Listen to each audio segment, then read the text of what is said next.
What's going on, guys? Zuko back with another War Within video. Hope you're all doing very well. We're going to talk about Herald of the Sun today, and I wanted to just do a video on my current build as Holy Paladin. There's two different builds that I've been using, but we're not on the PTR today. I know we've done a lot of PTR stuff. I just had a really fun Arakara plus 13 that I did with a group, and I pugged it and we timed it, but I want to give you some of the details of how we did it. And we in fact did it using Herald of the Sun, which I'm not in right now. I'm going to switch, but this was really cool. I'm going to do two videos. This first video is about Herald of the Sun, and then I'm going to talk about Lightsmith in the next video. And if you're curious about Holy Paladin and how to play it and what the builds do and why they're strong and all that stuff, I'm going to explain that in these videos. Okay, so I will link. Yo, I really appreciate it if you could like and subscribe on the video. I gotta get some coffee. Bye. So I will link my build down below if you want it. You can pick it up there. First of all, what does Herald of the Sun actually do in comparison to Lightsmith?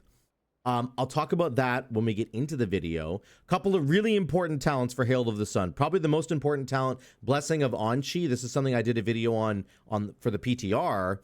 Because Holy Shock's getting buffed in Season 2. So if you're thinking of playing Holy Paladin in Season 2, this talent is getting even stronger than it is right now. Like, way stronger, okay? Very strong.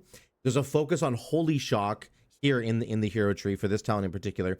Second Sunrise is really good too. Make sure Holy Shocks have a chance to cast again, which is really good. But the core of what you're doing in this tree is, of course, the dawn lights that you put on allies or enemies, and then the beams that connect you to those dawn lights with Sun's avatar, where you're getting extra healing and damage out of those as well. Those are really good.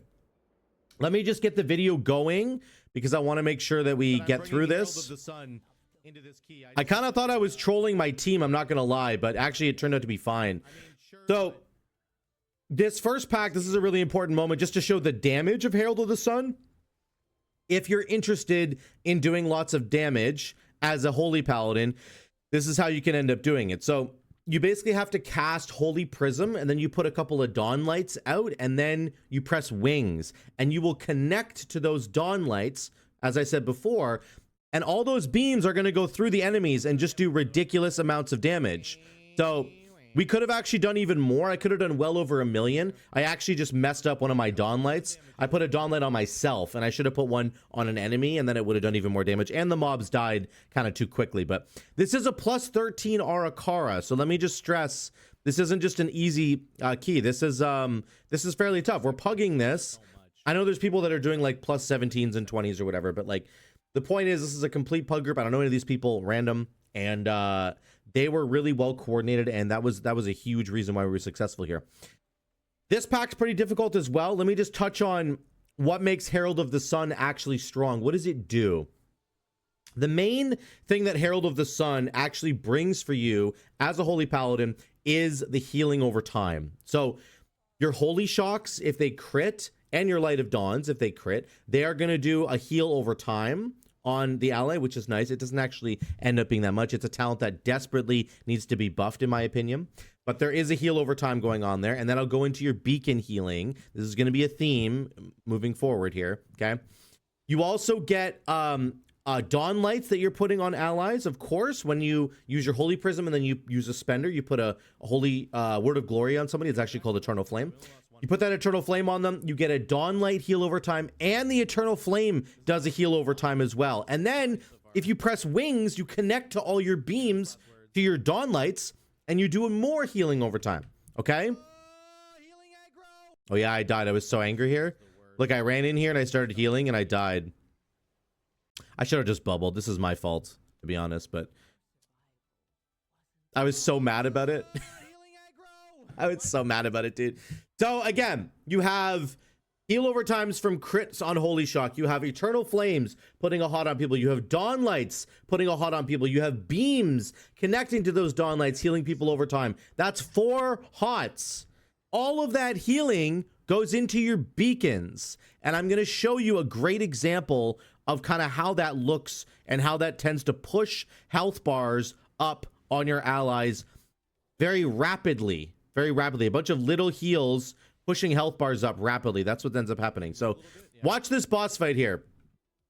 Okay, we're on Avanax, and he's about to do a learning shrill. This does a lot of damage. I have 3 eternal flames out right now. Okay, then I'm gonna put some dawn lights out, and watch how the health bars go like tick tick tick tick tick tick tick tick tick all the way up to full. Watch how they kind of rapidly go back to full. Ding ding ding ding ding.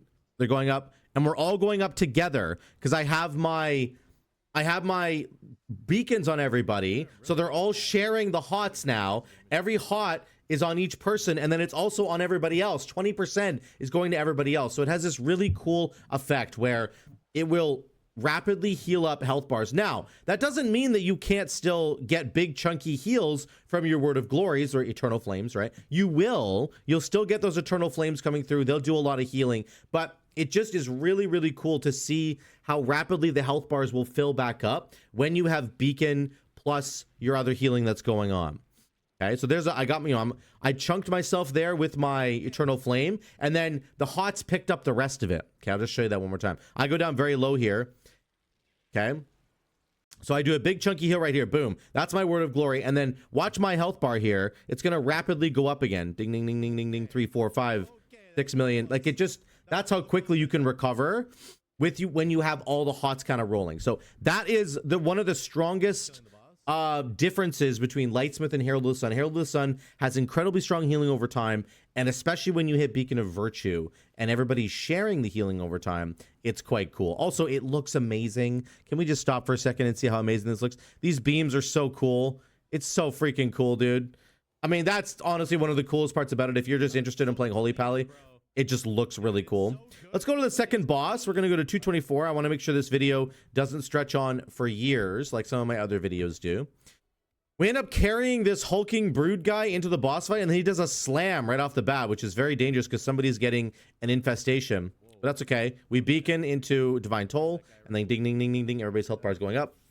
This fight requires single target triage, okay?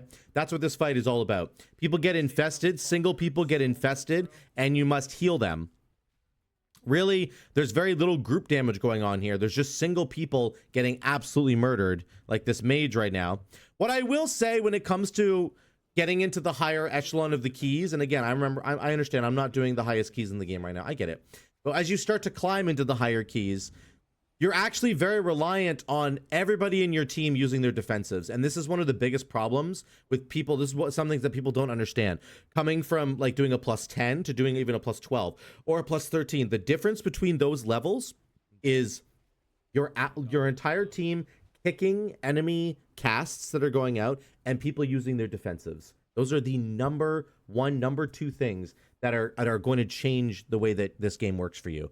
If you're really struggling to get into the higher keys, that's unfortunately what it is. If that mage had not popped his it wasn't ice block, but whatever the one that's not ice block where you can move around, right? It's like a 70% DR. If he hadn't pressed that, he probably would have died there.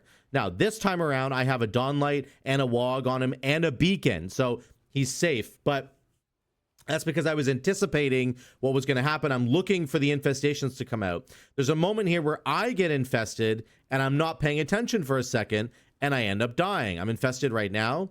Oh no, I was standing in anything right now. I'll get infested right here. Like this is where I die. Look at my health going down. Tick, tick, tick, tick. Too late. I didn't use a defensive till right now and now I'm dead. That's how quick it happens. If you're not paying attention, I wasn't paying attention for like 2 seconds there. So that's this entire fight, is just paying attention to the infestations. And you also should pay attention to when your allies use their defensive. So he's got ice cold. There it is, ice cold. He has ice cold rolling right now. So I know now that my Frosty K is out of his 2 ice colds because he's got 2 of them. But I know he's out of them now. There's an add-on that could show you all this, but I just happen to know just from memory. So now I need to know if he gets infested again, I need to pay really close attention to him because otherwise he's in big trouble. Okay, let's move on. I want to get to the final corridor here.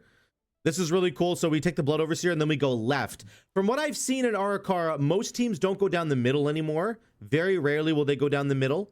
I think going left or right is actually just easier. It really depends on your group, but most groups are much better at doing AoE damage than they are at doing single target damage. So that's why it can be really helpful. The problem going down the sides is that your tank gets absolutely spanked and they have to be ready for it. They also get, oh, look at his health. That was the perfect time to pause. Good job, Zuko. You're welcome. So he has a debuff on him right now that actually slows him. And Blessing of Freedom from a Holy Paladin, from any Paladin, is massive in this corridor because multiple allies can get rooted if they get enough of these debuffs, or they'll just get massively slowed. And freedoming them is huge. He goes down to 1 HP there, a little sketchy. I'm LOS to him right now because he's on the stairs, by the way. So I'm trying to get him, and then I freedom him there. Now he can move freely around, and he's not going to die. Then here comes my my beam with my wings going through everybody. It's awesome.